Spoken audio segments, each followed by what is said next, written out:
What's going on, you guys? Emmanuel F. Young here. Back in April, I set out for 2 goals, and until today, I've met so much friction trying to start and finish these goals. I set out to start my own business, and I also wanted to start this YouTube channel to document that journey. I knew where to start, and I had this preconceived idea of what the end result would look like. The problem was, once I got started, I began to stagnate because I wasn't quite sure what to do next with either of these goals moving forward, and the lack of progress made me feel this overwhelming feeling of anxiety. This is when I realized there's this mysterious gap between starting and finishing. This is called the process, and my process was poor and ineffective. So this past week, I sat back and I analyzed what I've been doing and what I could do to improve my process. And with these improvements, I've been able to see both of my goals come to fruition. So stick around and you'll be able to bridge your gap and accomplish your goals more effectively. The first thing you need to do is turn the like button blue. Okay, no, I'm kidding. But seriously, the first thing that you need to do is create a plan of action. For me, juggling 2 major goals at once is pretty mentally taxing. I run a social media marketing agency, and as a new business owner, I was extremely excited to get started and see it become successful. I initially set up the foundation for my business, but I wasn't quite sure what to do next. I knew I needed to get more clients, but how? What do I do? What does that entail? Wait, you still need to post on YouTube. You still need to become more active on social. When should you focus on which goal?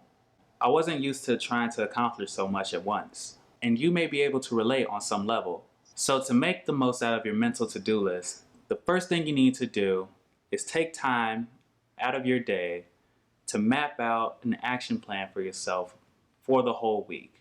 That way, when you wake up the next day, you know what you'll be doing and when you'll be doing it.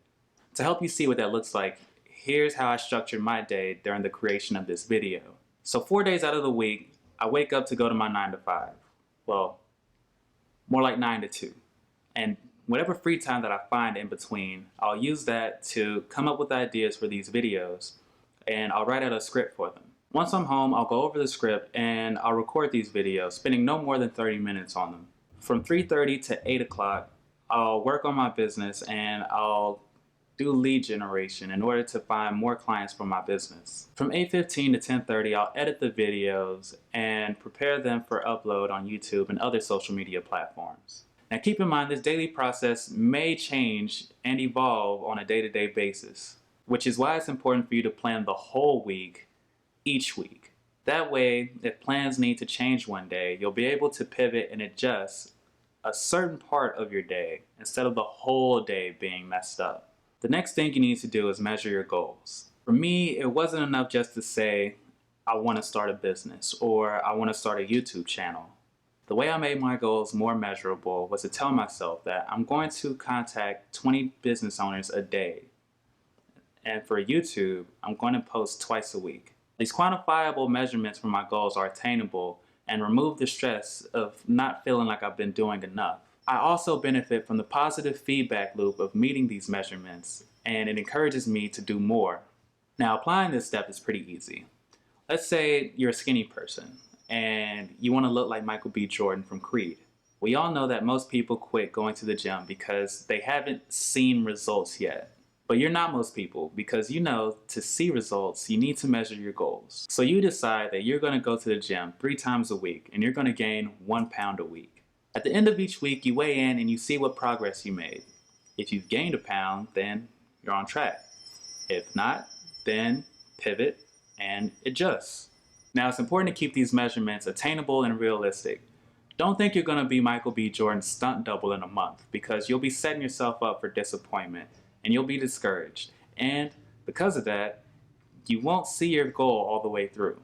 Now, the last thing that you need to do is give yourself deadlines for certain tasks. And for this channel, there are small tasks within producing this video that needed to be completed on a deadline in order for me to complete this video in a timely manner.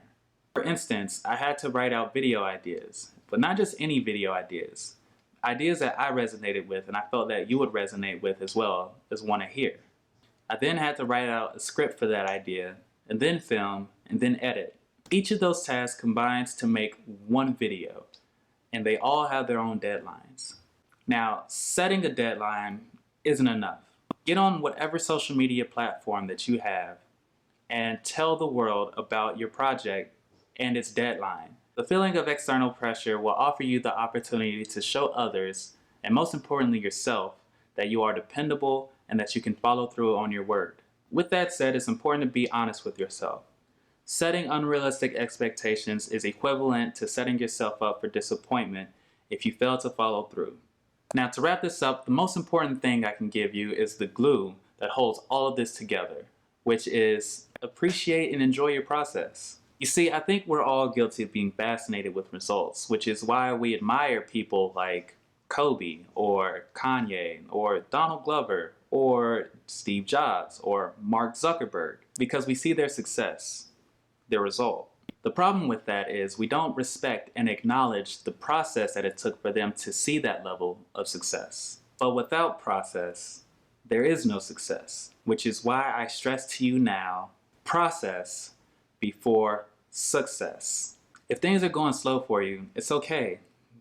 Don't be discouraged and don't beat yourself up. Respect it and acknowledge it. It's a part of your process.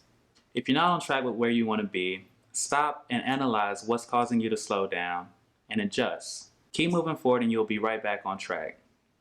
Please, if you enjoyed the video and you feel like you've gotten any kind of value from me today, leave a like and timestamp whatever part you felt resonated with you the most in the comments. Now go out there and use your process to get shit done, and I'll see you next time.